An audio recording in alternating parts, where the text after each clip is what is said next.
বলছি না, কিন্তু অন্য একটা কবিতা বলছি, আপনারা শুনুন, নিশ্চয় ভালো লাগবে।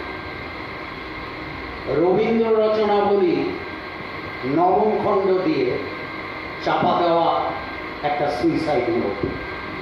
ছেলেকে লেখা, লিখে বাথরুমে ঢুকেছিলেন মাস্টার মশাই।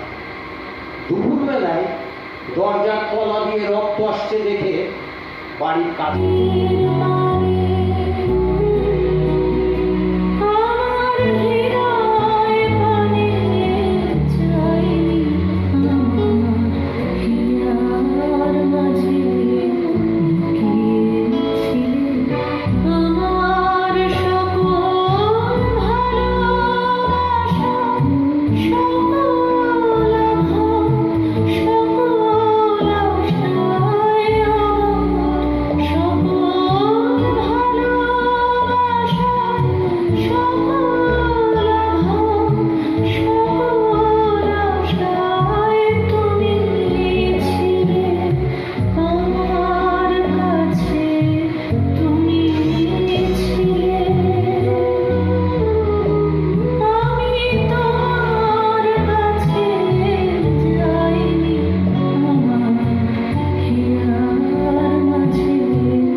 যেটা আমার মনে পড়লো সেটাই বলি। সাম্যবাদ, কাজী নজরুল ইসলামের লেখা। কাহি সাম্যের গান, যেখানে আসিয়া এক হয়ে গেছে সব পাড়ার লেখা, যেখানে মিশেছে হিন্দু, বৌদ্ধ, মুসলিম, খ্রিস্টান, কাহি সাম্যের গান। কিন্তু পার্সি, জৈন, ইহুদি, সাঁওতাল, হিন্দু, কনফুসিয়াস, চারবাচ্চেরা বলে যাও বাবা, বন্ধু যা খুশি হও, পেটে পিঠে কাঁধে মগজে যা খুশি পুজো মেকআপ হও, ঘোড়া ঘোড়া পেট পেটাম পাইতে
পরিমল অকারণ মায়াবন বিহারিণী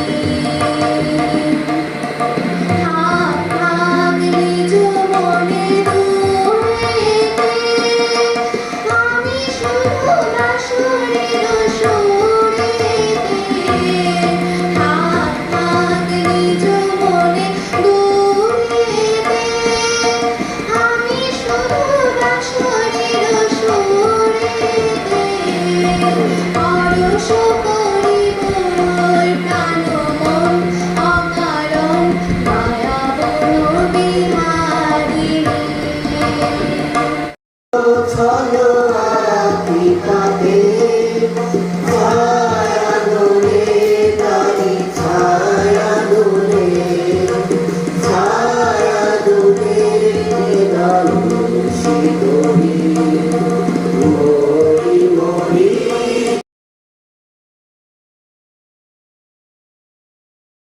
তার নাম হচ্ছে প্রশ্ন।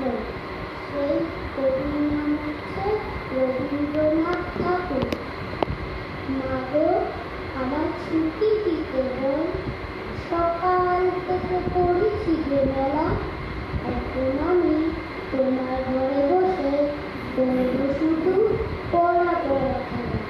তুমি বলছো দুপুর এখন সবে, না হয় যেন সত্যি হলো তাই।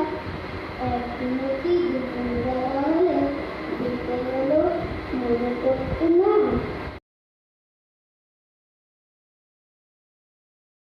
রবীন্দ্র নজরুল সন্ধ্যায় কুসংস্কার আচ্ছন্ন ভারতবর্ষ, কুসংস্কার আচ্ছন্ন বাঙালি সেদিনও ছিল, আজও আছে। আজও আমরা আমাদের মঙ্গল কামনায় মা কালীর কাছে পাঠাবলি দিই। আজও আমরা হাতে একটা আংটি করি নিজের ভাগ্য ফেরাবার জন্য। যে কুসংস্কার থেকে স্বাধীনতার ৭৮ বছর পরেও আমরা মুক্তি লাভ করতে পারিনি, সেই দিন দাঁড়িয়ে ১০০ বর্ষ আগে আমাদের রবীন্দ্রনাথ, আমাদের নজরুল কুসংস্কার মুক্ত ছিলেন। কুসংস্কারের